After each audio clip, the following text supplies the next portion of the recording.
Bien le bonsoir à vous tous et vous toutes. Peut-être qu'il n'y a que des toutes aujourd'hui. Je ne vois pas de prénom masculin devant moi. Donc, bien le bonsoir à vous toutes.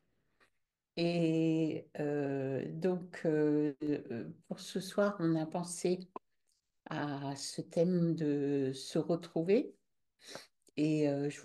Pour ceux qui n'ont pas eu le temps de regarder, de lire le commentaire, eh bien, je vais vous le lire.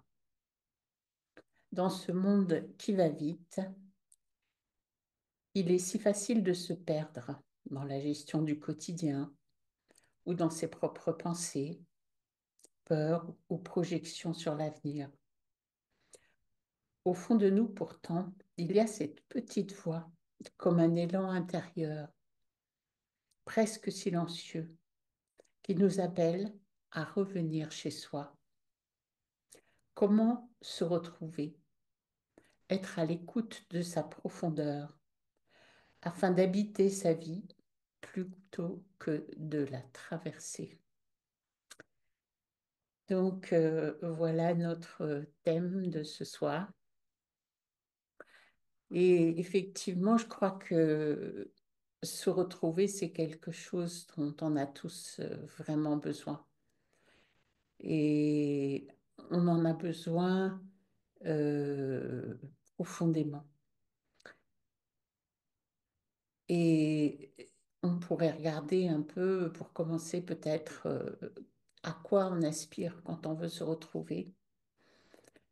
Eh bien, je crois que chacun d'entre nous, il a au cœur de lui-même un immense potentiel qui l'appelle.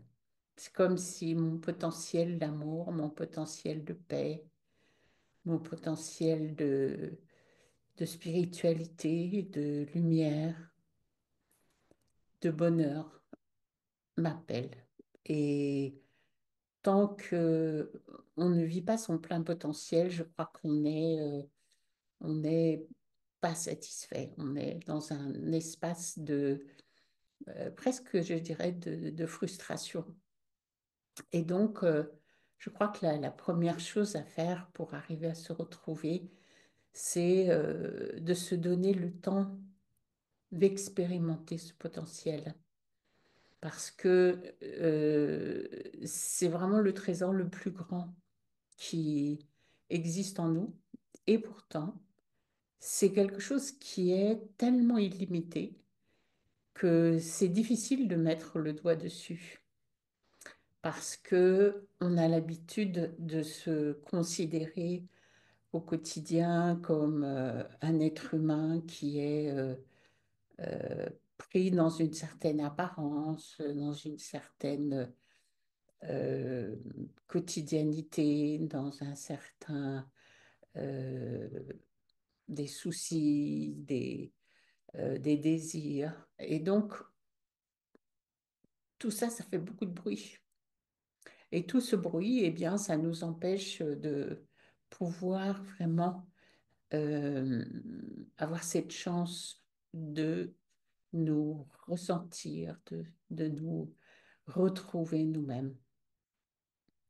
Donc, la méditation, je crois que c'est vraiment le meilleur outil pour arriver à faire ce travail de se retrouver.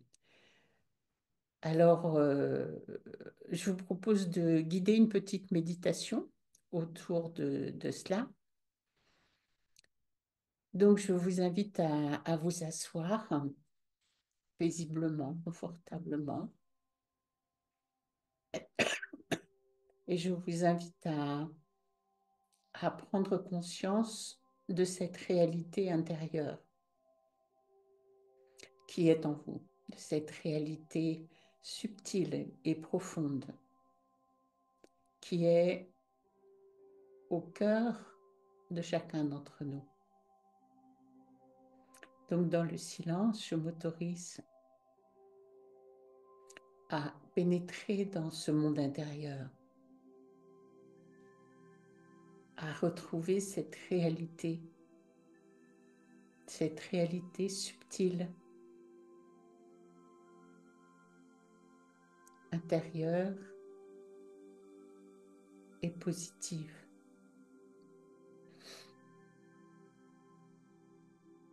qui habite au fond de moi, dans mon cœur, mais aussi dans mon esprit, dans ma vision.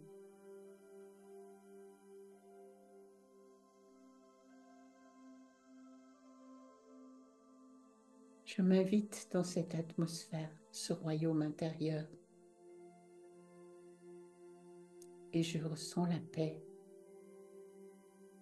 Je m'autorise à ressentir la lumière et la paix qui sont au plus profond de moi.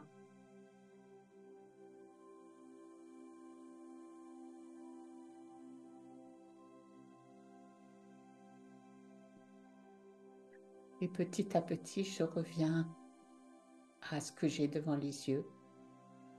Je m'autorise à revenir euh, dans la conscience de ce que je vois, de ce que j'entends, tout en gardant cette petite image intérieure éveillée, ouverte, cette porte ouverte sur moi-même. Donc, merci. Je crois que ce qui est très important, c'est vraiment de pouvoir considérer qu'on est des êtres qui vivons au quotidien, mais qu'il y a beaucoup de façons d'habiter son quotidien. Et en fonction de la manière dont on arrive à se retrouver tous les jours, eh bien, on peut mettre cette tonalité, ce son, cet éclairage dans notre vie, que ce soit dans nos relations, dans notre travail, dans toutes les activités qu'on a besoin de réaliser. Et dans l'ensemble, je pense que on est très facilement pris, euh, accaparé même par des pensées qui sont pas forcément très positives. Les êtres humains ont l'habitude de se faire du souci, par exemple. Et je crois qu'on a tous nos soucis personnels qui sont à l'intérieur de nous et qu'on les couve et que parfois, du coup, c'est des petits oiseaux qui prennent naissance et qui font beaucoup de bruit. Et il me semble que le fait de prendre le temps d'être avec soi-même au niveau de son potentiel le plus positif tous les jours, c'est quelque chose qui nous permet de pouvoir entrer en relation de manière complètement différente avec tous ces soucis, ces besoins, ces jugements négatifs qu'on peut avoir sur soi-même.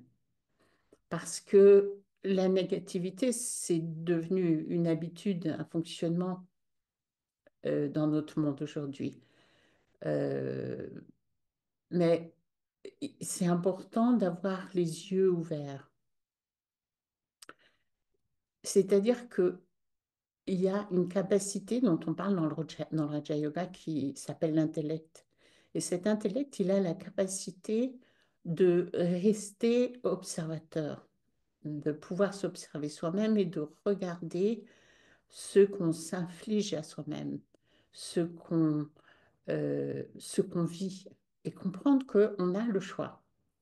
C'est-à-dire que l'intellect qu'on a, chacun d'entre nous, dans cette partie-là de lui-même, il a le choix de créer d'autres pensées, il a le choix de créer une autre musique, une autre tonalité. Et donc, devant les soucis ou devant les peurs, euh, on peut très bien leur parler, les soigner, les guérir, parce qu'en fait, toutes ces choses qui sont en nous, elles sont notre responsabilité. Or, quelqu'un qui n'a pas une vie intérieure active, très souvent, ce qu'ils recherchent avant tout, c'est des solutions extérieures. Alors, bien sûr, les solutions extérieures sont importantes, mais la chose essentielle, même pour trouver des solutions extérieures, c'est de pouvoir trouver des solutions intérieures, c'est-à-dire avoir une autre manière de regarder la réalité et comprendre que le sujet, c'est-à-dire moi qui vis ma vie, eh bien, je peux vraiment trouver une façon d'être dans mon quotidien, d'habiter mon quotidien, qui va faire que ces choses-là euh, perdent de leur importance, euh, qu'elles deviennent juste comme euh, des pierres, des petits cailloux sur la route, au lieu d'être comme des grandes montagnes qu'on n'arrive pas à dépasser. Et dans mon expérience, l'humour, c'est vraiment quelque chose qui est fabuleux pour pouvoir arriver à faire ça. Parce que, en fait, on est constamment en relation avec soi-même. C'est-à-dire que c'est moi qui décide de mes pensées, c'est moi qui décide de la manière dont je me regarde et dont je regarde la réalité.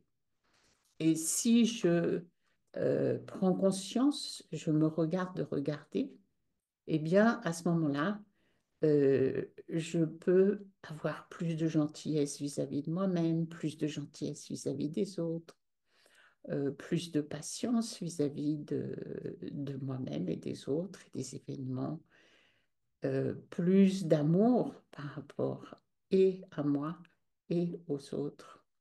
Je crois que en nous, il y a un grand besoin d'harmonie qui sommeille, un grand désir que tout aille bien.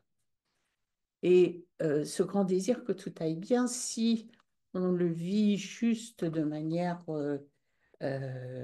extérieure, c'est-à-dire qu'on attend que les choses aillent comme on veut, eh bien, en fait, les choses ne vont pas aller comme on veut. Pourquoi? Parce qu'on projette en fait un cadre qui est déjà en nous, qui est le cadre de nos peurs, le cadre de notre insatisfaction et de nos humeurs, de notre tristesse ou de, de nos, euh, de nos désirs. Et donc, euh, une des choses que j'aime vraiment bien comprendre et mettre en pratique, c'est euh, me voir et voir l'extérieur en étant capable de peindre avec une énergie complètement différente ce que je regarde. Donc, pour ça, je vous propose de faire un petit exercice magique. Petit exercice magique qui va consister, encore une fois, à s'asseoir dans le silence. Donc, cette fois-ci encore, je m'assois dans le silence et je prends conscience, cette fois-ci, de mon potentiel et de mon pouvoir intérieur. C'est moi qui tiens la plume, le pinceau, et qui met les couleurs de mes pensées. C'est moi qui dessine l'harmonie du tableau avec mes sentiments, mes émotions, mes pensées, mon regard sur la vie. Je la colore de ce que je souhaite émettre. Et donc, si ce que je veux dans ma vie, c'est plus d'harmonie, eh bien, en rentrant dans mon royaume intérieur, je vais tremper ma plume ou mon pinceau dans la couleur de l'harmonie. Et je vais étaler cette couleur sur cette vie qui ne me semble pas toujours facile. Mais là, pour l'instant, je me concentre sur ma capacité à émettre cette énergie spéciale de la satisfaction, du bien-être, de l'harmonie. Je cherche en moi les ingrédients qui me semblent les plus beaux. Et ces ingrédients, ensuite, je les expérimente et je les projette sur moi-même, sur les autres, les gens qui m'entourent et sur mon contexte physique, mon appartement, ma maison, la rue où j'habite, la ville où j'habite.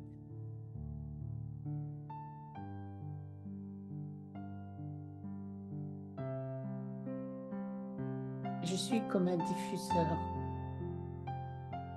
de parfums, de couleurs. Et je fais en sorte, pendant ces quelques instants, de diffuser de la beauté.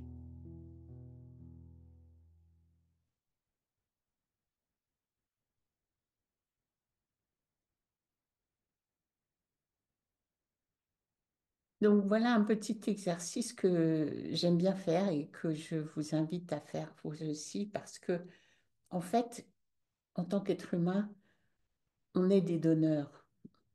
On s'en rend pas compte. Donc, on est souvent des preneurs.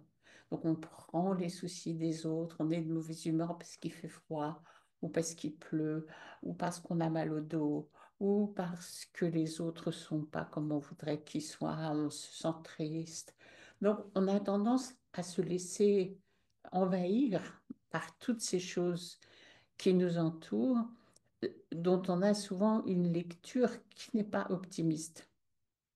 Et donc, ce que je vous invite à faire, c'est de pratiquer euh, le fait de pas seulement prendre de l'extérieur, mais aussi de donner à l'extérieur, de donner au monde, de donner aux autres, de se donner à soi. Parce que dans cette façon de faire, eh bien, on attrape d'autres habitudes. On voit qu'on a beaucoup de possibilités. Et c'est quelque chose qu'on peut faire au niveau d'un exercice, comme on vient de le faire maintenant, de contemplation, ou de visualisation, ou de méditation. On peut faire les trois choses. Mais petit à petit, c'est quelque chose qui va aussi influencer ma façon de réfléchir et ma façon d'aborder le monde. Et de cette manière, si j'aborde le monde de manière plus optimiste, euh, plus enthousiaste, eh bien, euh, le monde, c'est comme si il va aussi me répondre à ça. Donc, c'est ça qui est intéressant. Oui, je prends du monde, mais je donne aussi au monde. Et quelque part, le monde, donc quand je dis le monde, c'est toutes ces choses qui nous entourent, eh bien, elles répondent, c'est-à-dire qu'elles rentrent en relation avec moi aussi sur la base de ce que moi j'aimais. Et c'est sûr que c'est des exercices qu'on ne fait pas souvent, dont on n'a pas l'habitude, mais qui créent vraiment une grande différence.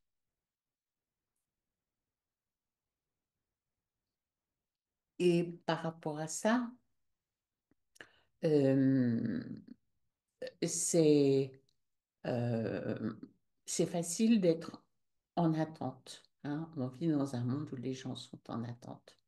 Et comme ils ne sont pas satisfaits à 100% ou même souvent à 50% par rapport aux attentes qu'ils ont, eh bien, souvent, on a aussi pris cette habitude de se perdre dans les distractions, de se perdre dans les relations, de se perdre dans les soucis, parce que justement, on ne sait pas euh, on ne connaît pas intérieurement la magie de cette dynamique du prendre et recevoir. Et je crois que ça, c'est quelque chose que chacun d'entre nous peut ajouter dans sa réflexion, euh, dans son quotidien. Euh, et une des choses que moi j'aime bien faire aussi par rapport à ça, c'est rentrer en relation avec euh, cette source d'énergie extrêmement pure qu'on peut appeler Dieu, qu'on peut appeler le suprême, qu'on peut appeler la spiritualité, parce que c'est une énergie qui est constamment positive. Vous voyez, nous, en tant qu'êtres, on peut considérer qu'on n'est pas constamment positif. Et du coup, on se laisse fasciner aussi par nos aspects qui sont négatifs et on rentre en collision avec ces aspects-là.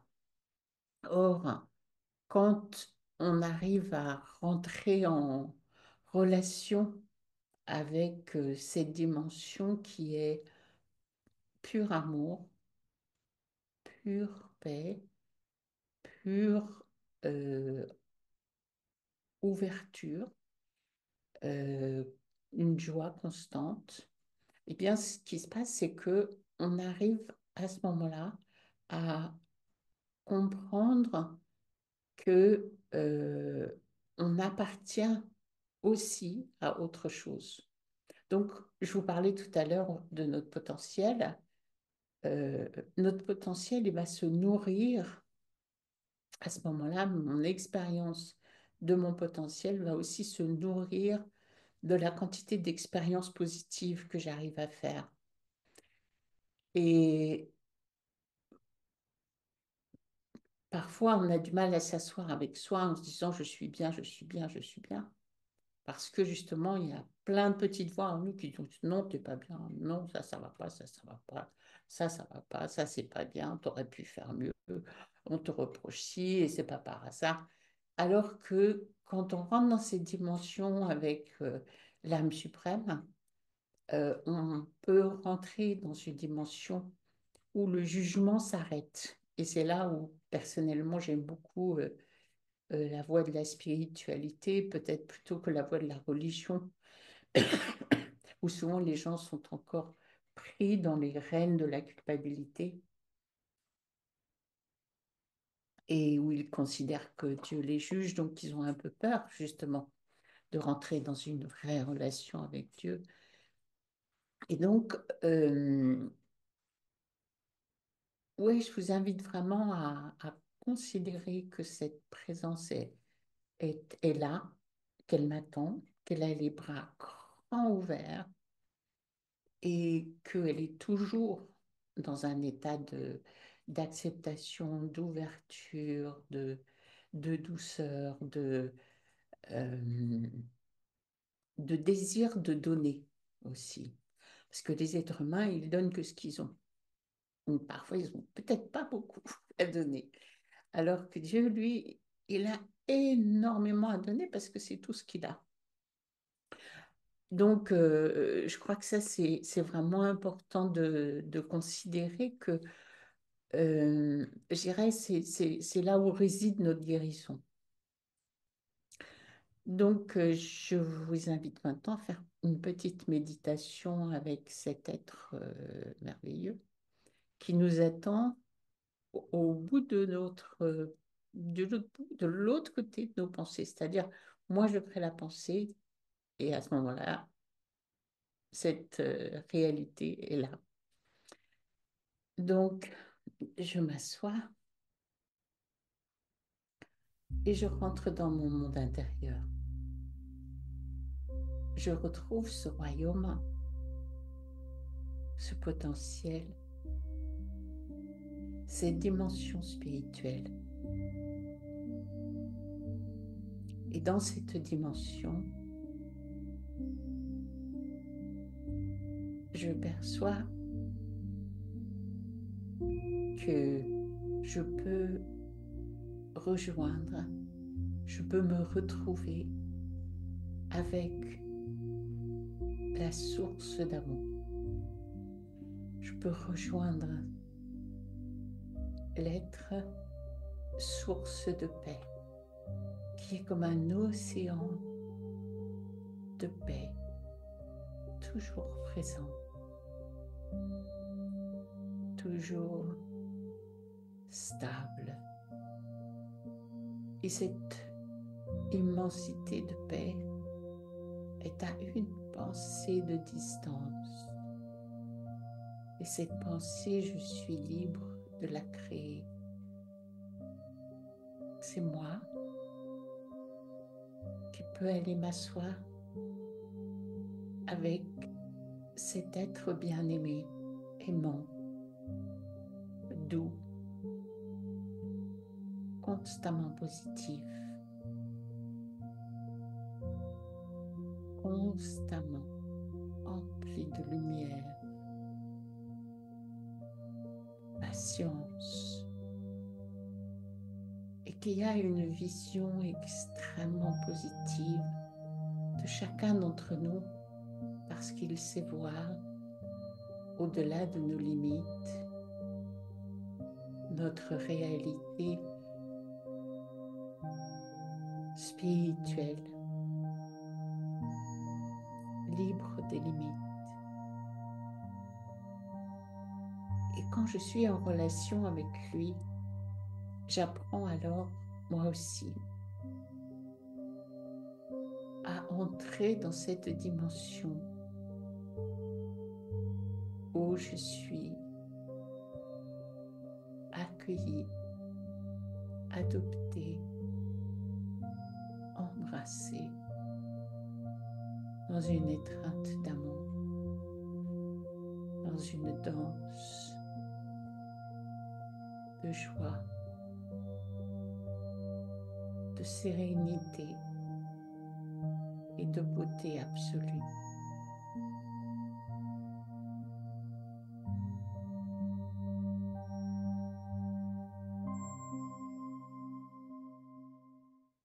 Je vous remercie.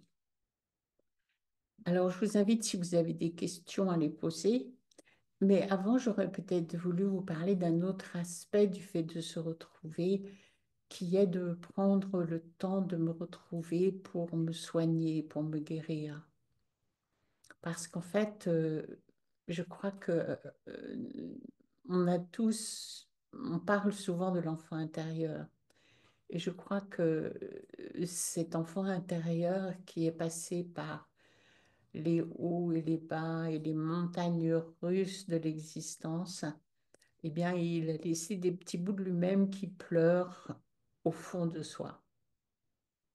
Et c'est important de savoir s'en occuper. C'est important de savoir être à l'écoute, de savoir se soigner, se guérir, s'écouter.